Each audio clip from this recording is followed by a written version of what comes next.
In the heart of the Brazilian wilderness lies a prehistoric rock shelter, decorated with thousands of strange paintings.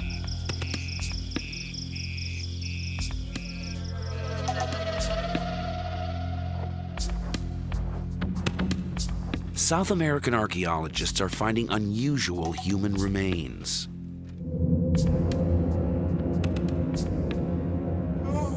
The skulls aren't European, but they aren't American Indian either. They belong to none of the prehistoric races known to have set foot in the New World. These skulls are as old as the Ice Age. So who were these first people to discover the Americas? And what became of them? Did they all disappear? Or did some of them survive?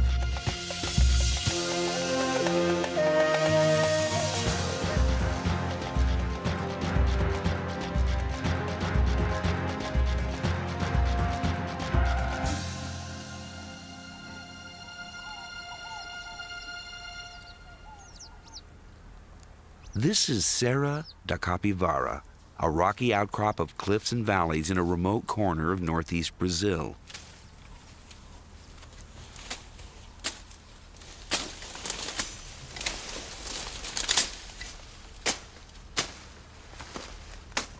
Local farmers have long known about these rock shelters hidden behind the brush.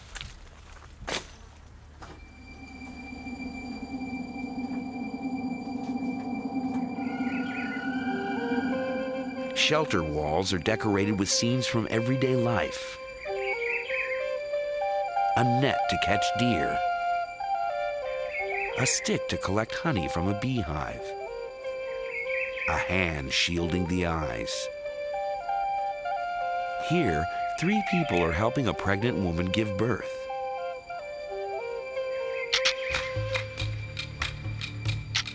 Some of the paintings are harder to interpret.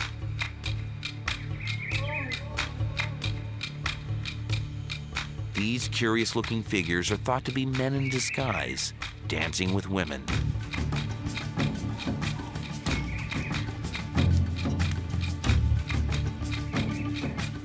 Other images show human figures with decorated bodies. Some wear masks. They hint at some kind of ritual.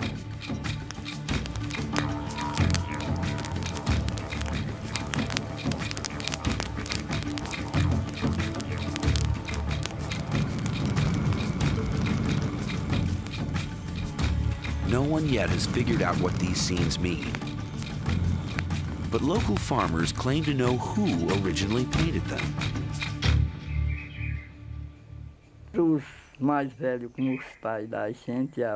Our elders used to tell us they'd been made by Indians, known locally as the Fierce Ones.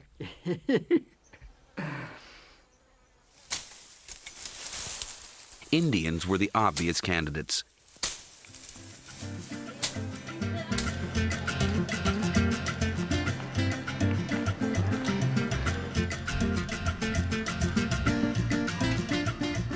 Most of the people who live in northeastern Brazil today are descended from European settlers and African slaves.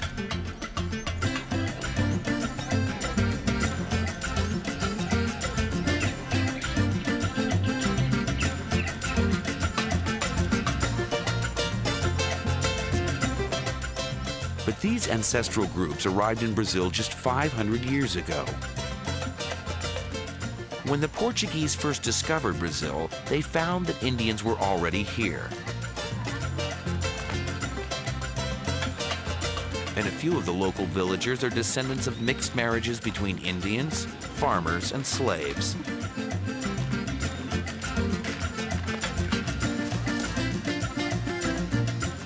Indians, in fact, had been in America for thousands of years.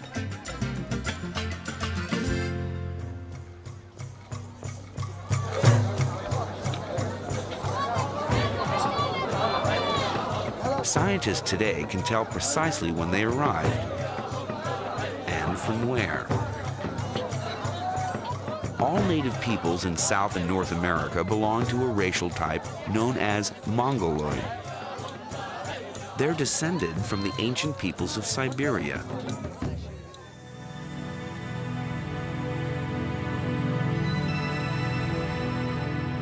During the Ice Age, 12,000 years ago, there was a land bridge between Siberia and Alaska. Mongoloid peoples were the first to enter the New World, or so experts thought. The Brazilian finds point to a very different story of the discovery of the Americas.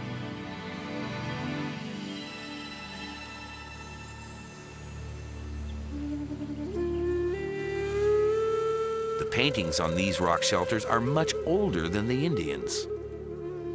Here, hunters chased giant armadillos, an animal that flourished during the Ice Age long before the arrival of the Indians.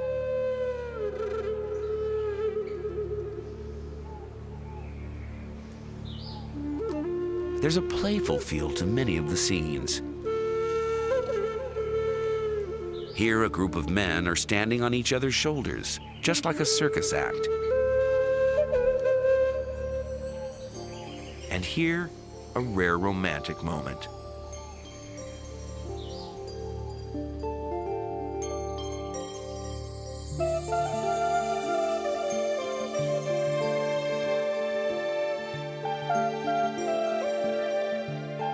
The scenes conjure up a lost world of innocence. How long ago was this primeval paradise?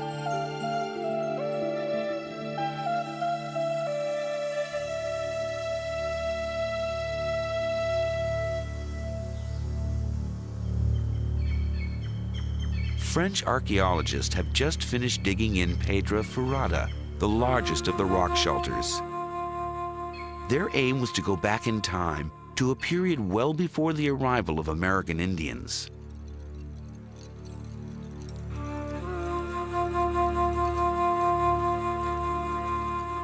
Every foot they dug took them thousands of years back into prehistory. When they reached layers 40,000 years old, they found these.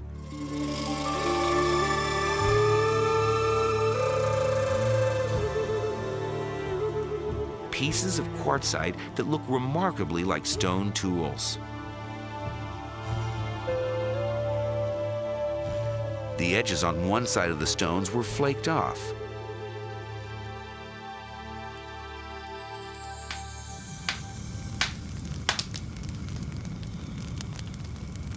Were these stones shaped into cutting tools by human hands? If so, then the history of the discovery of the Americas would have to be rewritten.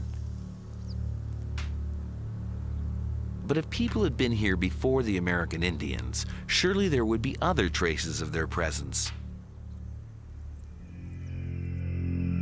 The archaeologists continued to dig, down to depths 50,000 years old. And then they found this.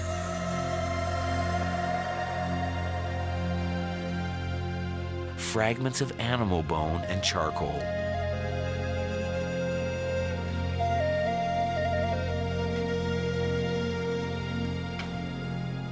For Anne-Marie Passy, one of the archaeologists involved in the dig, these fragments were proof of human occupation.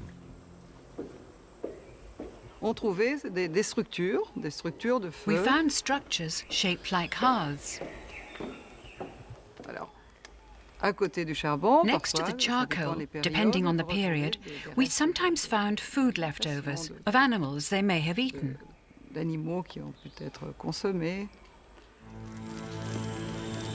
The Brazilian finds show that the New World was discovered tens of thousands of years earlier than previously believed, certainly well before the time of the American Indians. But who were these pioneers? A much earlier wave of Mongoloids, or another race altogether? Clues to the identity of the first Americans are emerging in rock shelters in the northeast and southeast of Brazil.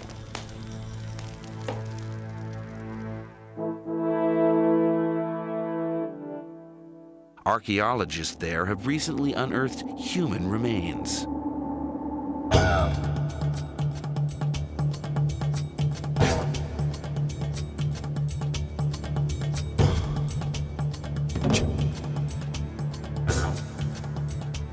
Prehistoric skulls were found buried in layers of soil 9,000 to 12,000 years old.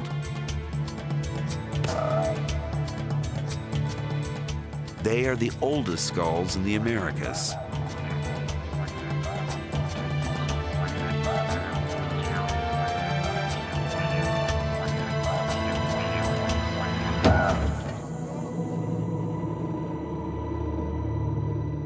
And this is the oldest of them all. The skull of a young woman nicknamed Luthia by scientists. Can she tell us who the first Americans were?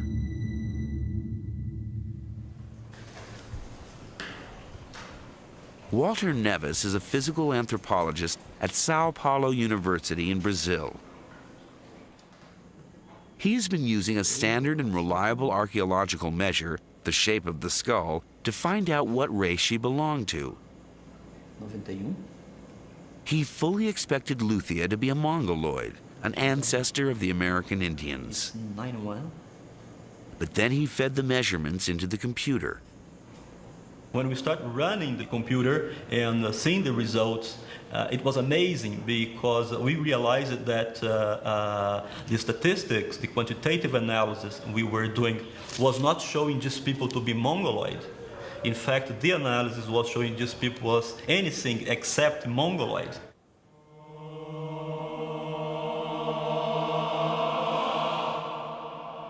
So who was Luthia? And where did she come from?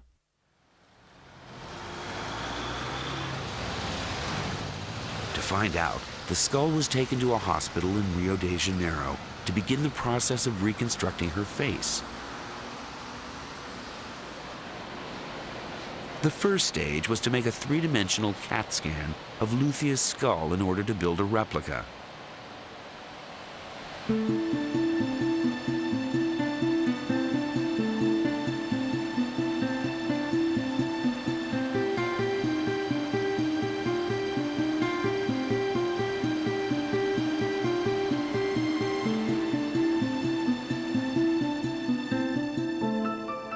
The cast was then given to Richard Neve of the University of Manchester in England, one of the world's leading forensic artists, to recreate her features.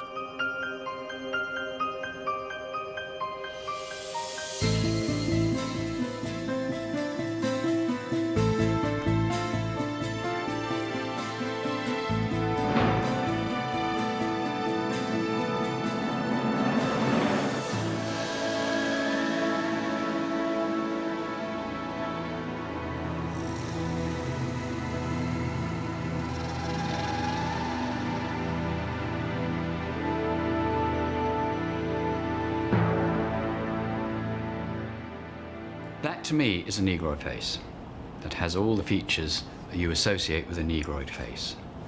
The proportions of the face, it doesn't say anything about it being a Mongoloid. Luthia belongs to a race found historically along the rim of the Indian Ocean, in East Africa, in the islands of South Asia, and in Australia and Melanesia.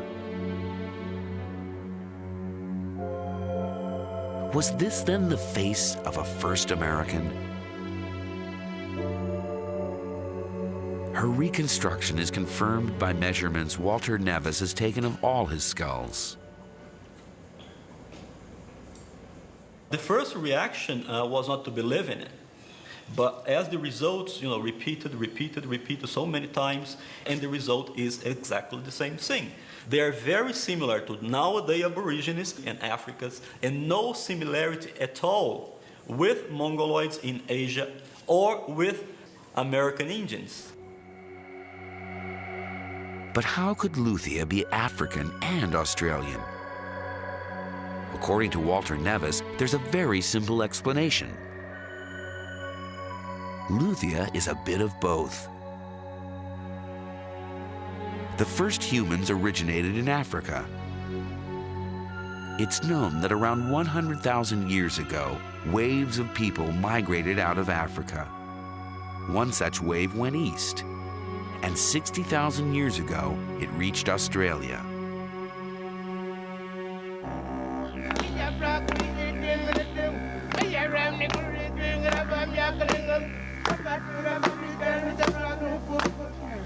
Luthia, it seems, belonged to a race of humans descended from Africans, a race that eventually became today's Australian Aborigines.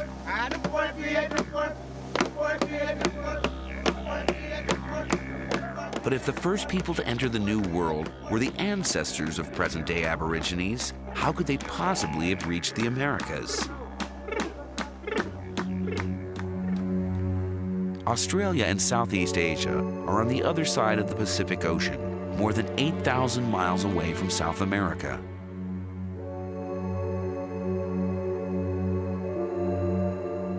It's true that during the Ice Age, there was a land bridge between Siberia and Alaska. In theory, the ancestors of the Aborigines could have migrated north and crossed over into Alaska.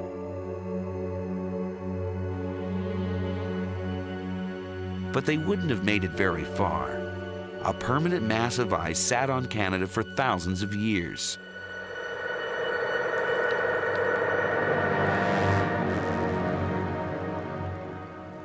That wall of ice would have blocked the way into America to both animals and humans.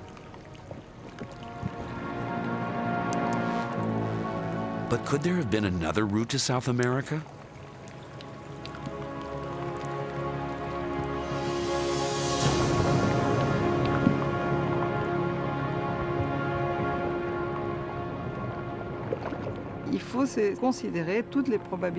One has to consider all the probabilities. It's much simpler to cross the ocean than to adapt to the cold of the North Pole. After all, you do need to develop a fairly sophisticated technology to survive in the cold.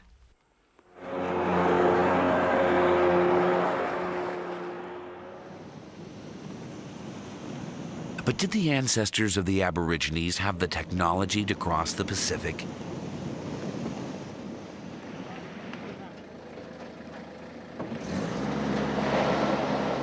These are the Tiwi people, an Aborigine clan living on Bathurst Island, just off the northern coast of Australia. As far back as they can remember, their way of life has always revolved around the sea.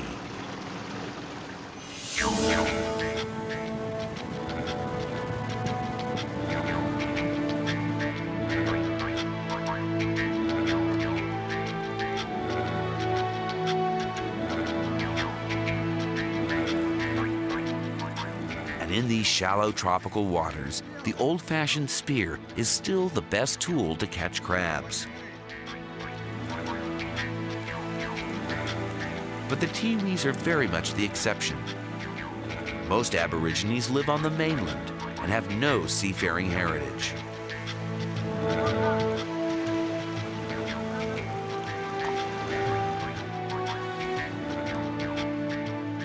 But what about the Aborigines' very earliest ancestors? Might they have been able to navigate?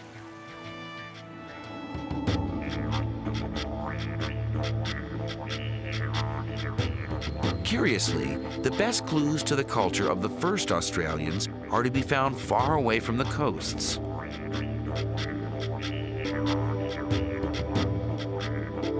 This is the Kimberley, a forbidding rock desert on the northern tip of Western Australia.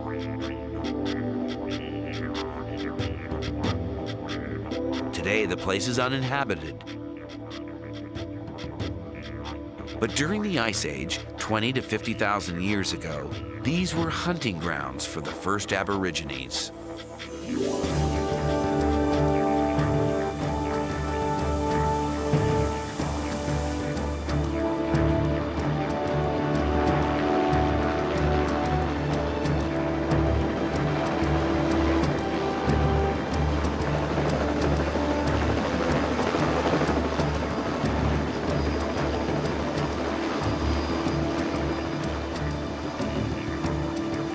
Graham Walsh, an Australian rock art specialist, has devoted his life to finding and recording their earliest traditions.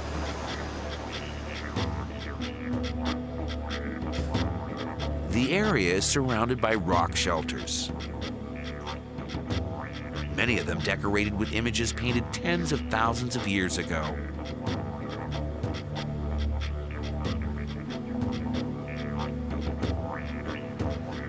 In one rock shelter, Graham Walsh has discovered a painting that is about to rewrite the history of seafaring.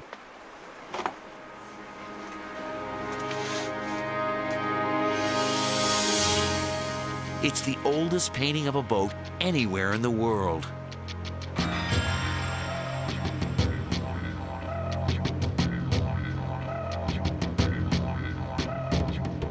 The people in the boat have got very distinctive headdresses on, and they're associated with a type of figures that we call simple northern figures that are found in this area of the North Kimberley here. They're associated with war scenes, battle scenes where they're not using spear throwers, and so we can date that type of figure by the type of technology that they're depicted with. And it's very ancient because the spear throwers, we've dated paintings with spear throwers on as predating 17,000 years. And that's a minimum figure. I think it will go back much, much older than that, up to 50,000 years ago. What's remarkable is that the boat seems to have been designed with a very specific purpose in mind. You can see by the type of watercraft with the high prow on it, it appears by watercraft experts, they tell me it's an ocean-going type craft with this high nose. There's no need for all the sort of high prows and that in still water. So you're looking at some sort of craft that's been used for the open sea. In this remote rock shelter is the first indication that the ancestors of the Aborigines did indeed have the technology to sail, and perhaps even to navigate the oceans.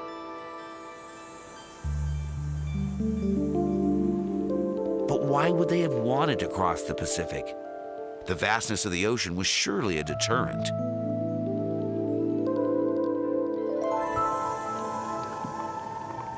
More and more, scientists are convinced that the very first ocean crossings may have happened by accident. It's not such a far-fetched idea.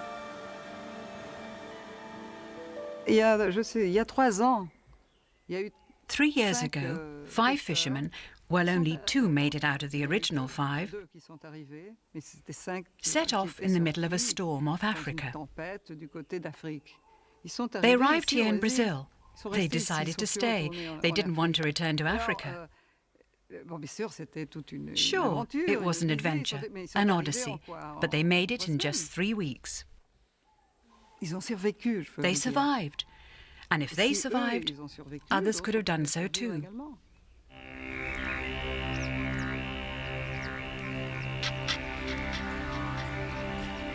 If the ancestors of the Aborigines did reach South America by chance, they would have been the first people to settle the New World.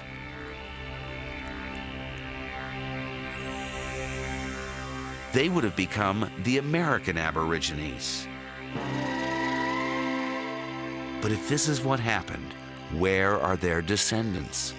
Why are there none of these American Aborigines in North and South America today? One possibility is that for a long time they lived alone in the continent, leading an idyllic life, free from invaders. After all, the land route from Asia into North America remained firmly blocked for thousands of years.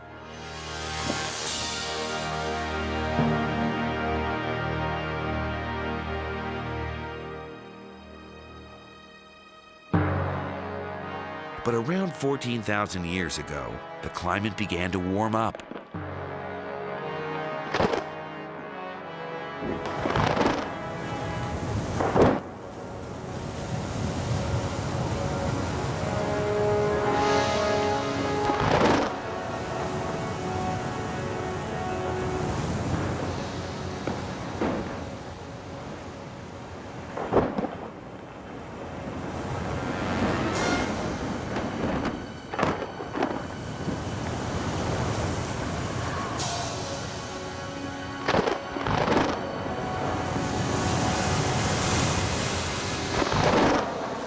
the Ice Age was coming to a dramatic end.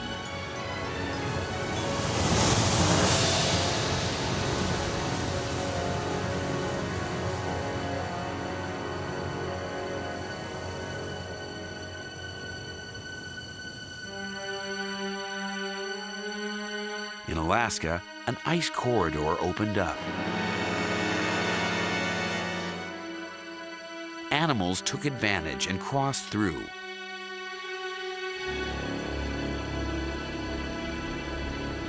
Chasing them were Mongoloid hunters. It's well known that around 12,000 years ago, the ancestors of today's American Indians entered the New World. The Mongoloids moved swiftly, colonizing North and South America in just a few thousand years. That's precisely the time frame when scientists believe the American Aborigines begin to disappear. Could the Mongoloids have replaced the Aborigines? This is very clear in South America. All populations I have in my data set from the whole South America, okay, from 7,000 to the present, they're absolutely classic Mongoloid. And everything I have with more than 9,000, okay, is absolutely non-Mongoloid. So I would say this replacement occurred between 9 and 7,000 years ago. Rock art experts have been studying the Brazilian paintings for clues about how that replacement might have happened. Here may be an explanation for how the American Aborigines became extinct. This scene shows several men in midair. They look as if they're flying.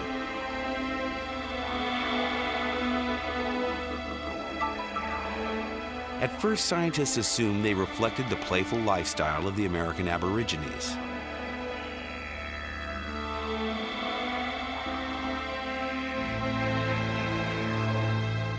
But computers can shed new light. Images can be digitally removed and then reintroduced one at a time.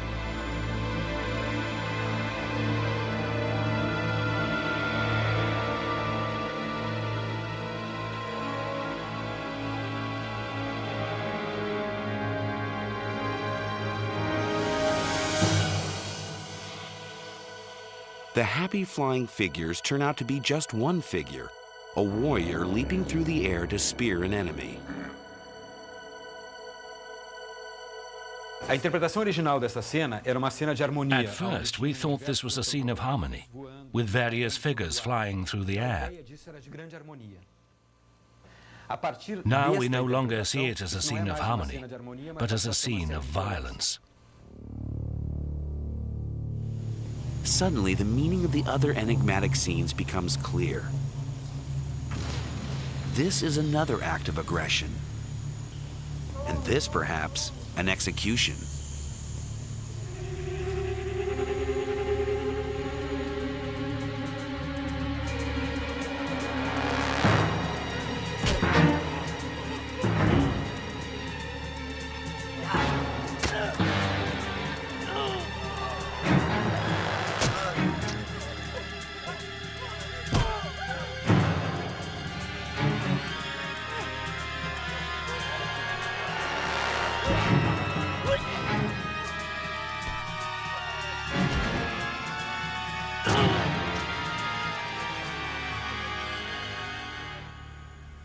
Were the Mongoloids at war with the Aborigines? Tellingly, these scenes only begin to appear after the arrival of the Mongoloids. Jusqu'à 9000 ans, on n'en trouve pas une. Until 9,000 years ago, we don't find a single scene of violence, and this coincides with finds which show an increase in population. Ça coïncide. On peut pas tirer des conclusions. We can't draw any conclusions, but there is an increase in small tribes, and violence becomes very important. La violence commence à devenir très important. Conquest by the Mongoloids would explain why there are no Aborigines in the Americas today. They were wiped out.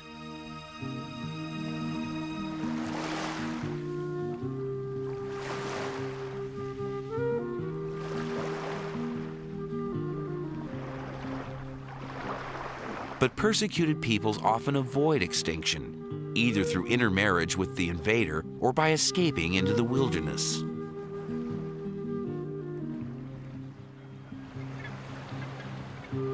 Could some American Aborigines have survived in a remote corner of the New World?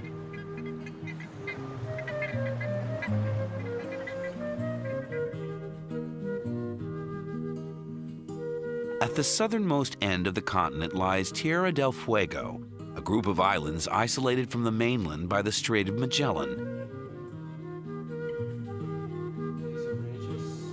The oldest skull found in this part of the world is 9,000 years old. It too was measured by Walter Nevis. 91. This skull also shows a strong similarity with Australians and no similarity at all with nowadays Indians or Mongoloids. Okay, so even in the extreme southern cone of the Americas, okay, was inhabited by these people that has nothing to do with Mongoloids. It seems that some tribes of American Aborigines may have escaped, finding sanctuary here at the far end of South America.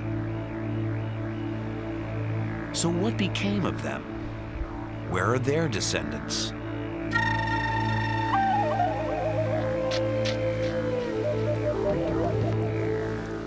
When the first Europeans explored Tierra del Fuego, they encountered bands of hunters and gatherers, the Fuegians.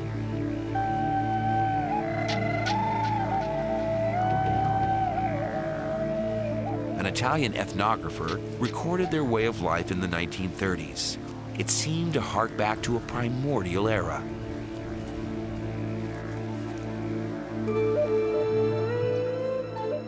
Sisters Cristina and Ursula Calderon are children of those hunters and gatherers.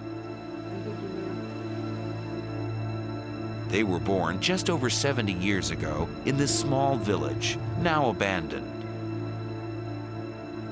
Could these sisters be actual descendants of Luthia and the American Aborigines? On the face of it, no. Their appearance is not very different from that of other Native Americans.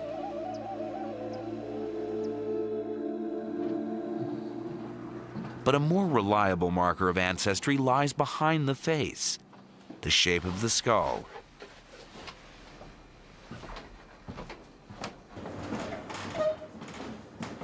The local museum houses several skulls of modern Fuegians, recent ancestors of Cristina and Ursula.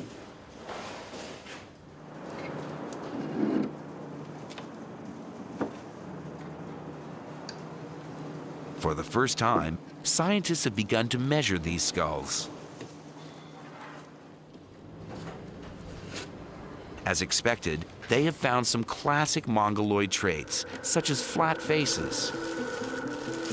But they also found unusual features, pronounced ridges over the eyes, a distinctly non-Mongoloid characteristic.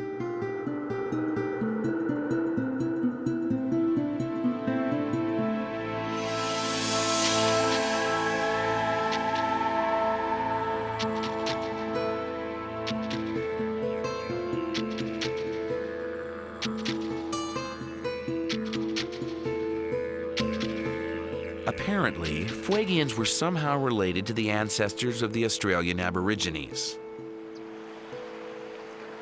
We think that Fuegians is the nowadays Fuegians or the historic Fuegians are the result of interbreeding between the non-Mongoloids and the Mongoloids.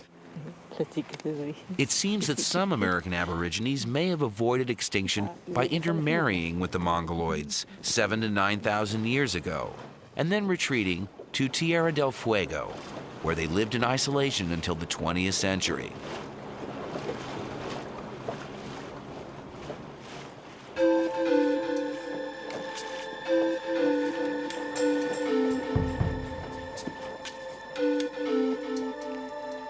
But the Aborigines were originally a race adapted to life in the tropics.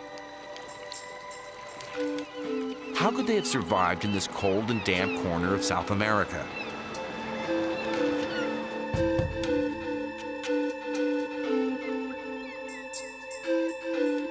Argentine archaeologists have pitched their tents on the shores of lakes and inlets in search of clues.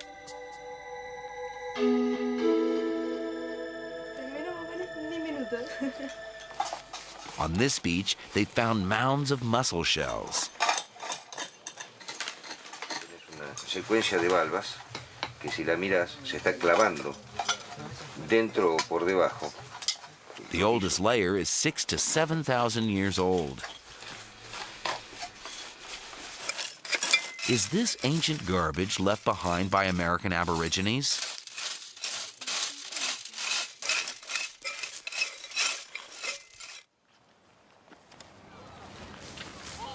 Mounds of shells have been found all over the beach.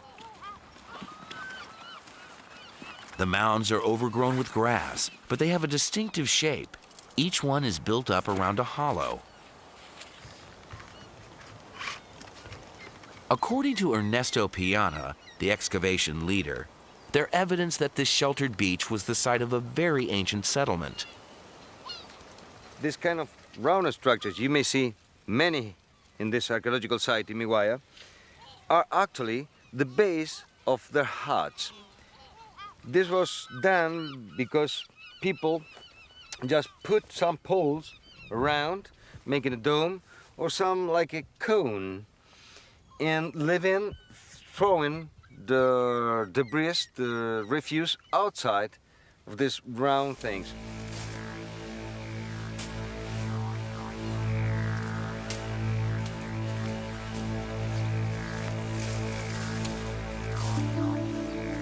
Alongside the very same beaches, similar huts were being built by the Fuegians until just 60 years ago. These huts sheltered the American Aborigines through thousands of winters of wind, rain, and snow. Some tribes wore hides of guanaco, a type of llama, to keep the cold out. But others wandered around virtually naked. How did they cope with the cold?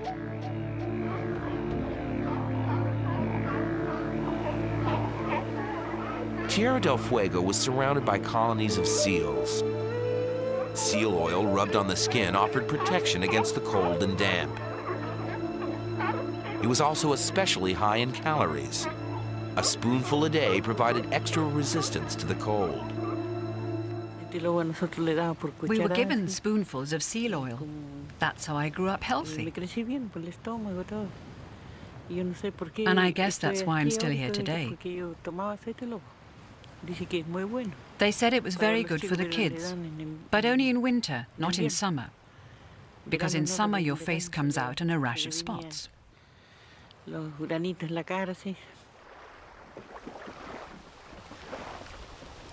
The Fuegians also kept fires lit indefinitely, even when they were on the move.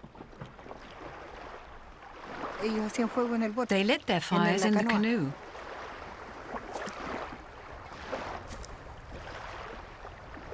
And I'd ask, how come the boat doesn't burn? No, the fires were lit on a layer of damp grass. So long as the fire is small, the canoe doesn't catch fire.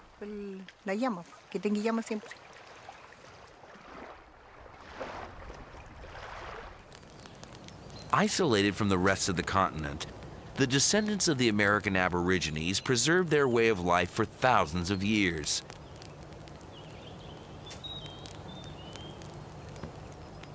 But there's something else. They appear to have also kept alive their rituals.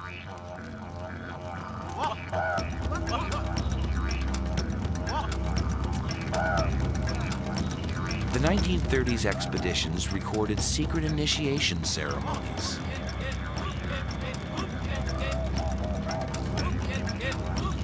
Before boys could be led into the secrets of the tribe, they had to face up to spooks and spirits.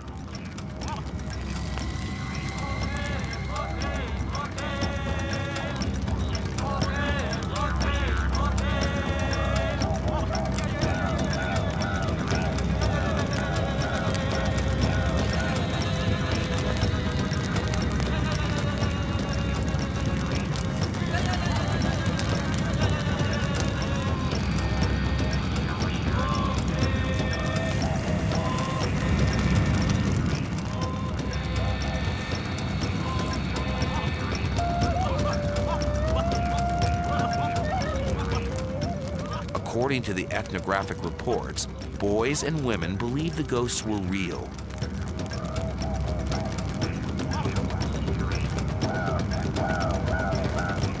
Could such rituals help decipher the enigmatic scenes on the Brazilian rock shelters?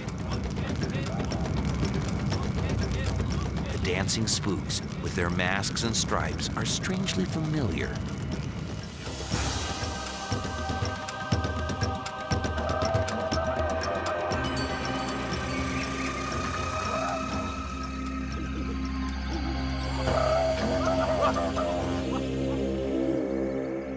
Tribal wisdom taught to the Fuegian initiates was secret. It was only revealed to men. Women were kept in the dark. Any speculation about it was, and still is, strictly taboo. They said it was a very secret ritual. That's why we never talked about it. Only the men were supposed to know about it.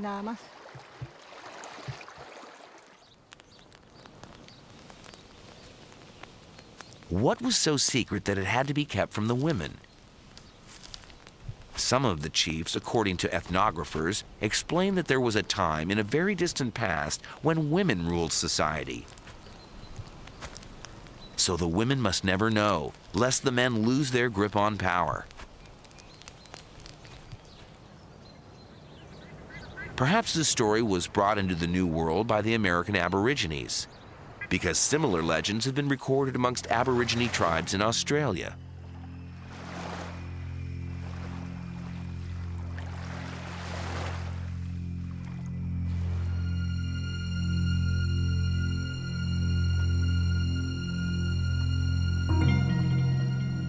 Amazingly, traditions of the first peoples of Australia appear to have been preserved here at the utmost end of the earth by a small band of their descendants.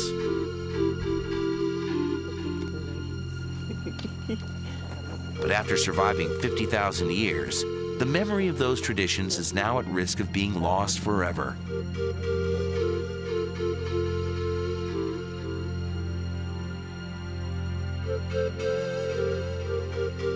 The arrival of white settlers in the late 19th century pushed the native people of Tierra del Fuego to the brink of extinction.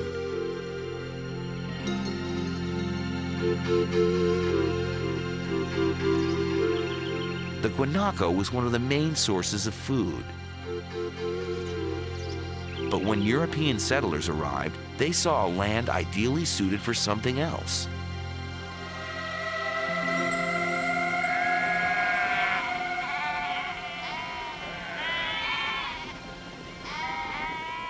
Gradually, the guanaco hunting grounds were transformed into vast sheep stations.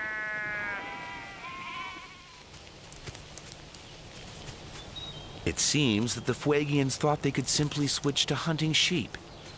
It was a tragic mistake.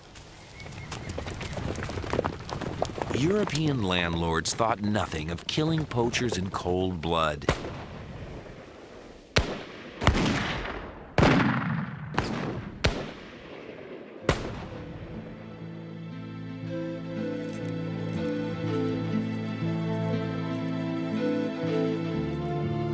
Christian missionaries tried their best to help the natives adapt to the changing circumstances.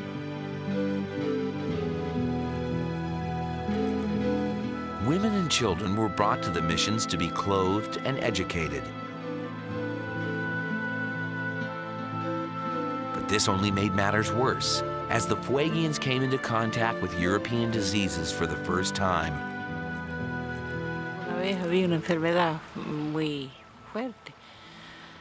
There was a virulent disease, and many died from that. A few survived, but then came a stomach illness, and many more died. Many babies and adults. I was ill too, but I pulled through.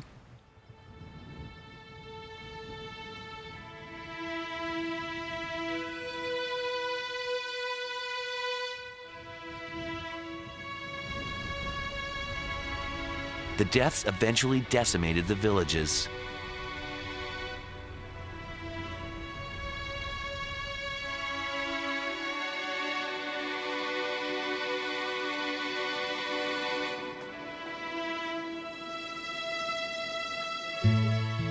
Years ago, Christina and Ursula had to abandon the village where they grew up and move into a white settlement.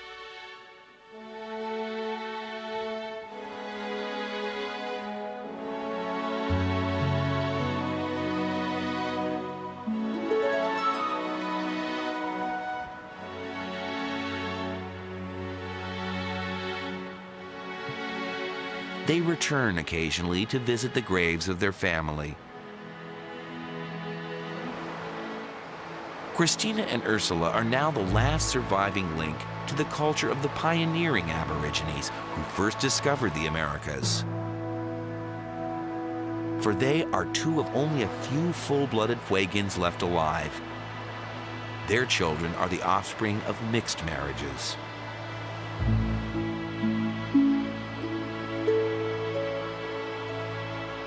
Just as it did 9,000 years ago, intermarriage, this time with Europeans, may save something of the American Aboriginal culture from complete extinction.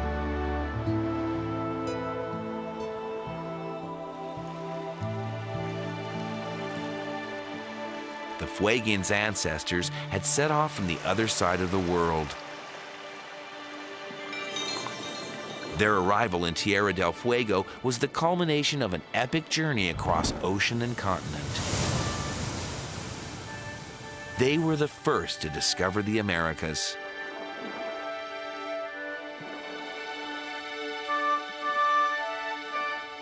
"50,000 years later, their descendants have dwindled to a handful of survivors. But who knows? Perhaps the Fuegians were not the only Aborigines to survive the arrival of the Mongoloids. Maybe another tribe of long-lost American Aborigines is awaiting discovery in some remote corner of the Brazilian jungle.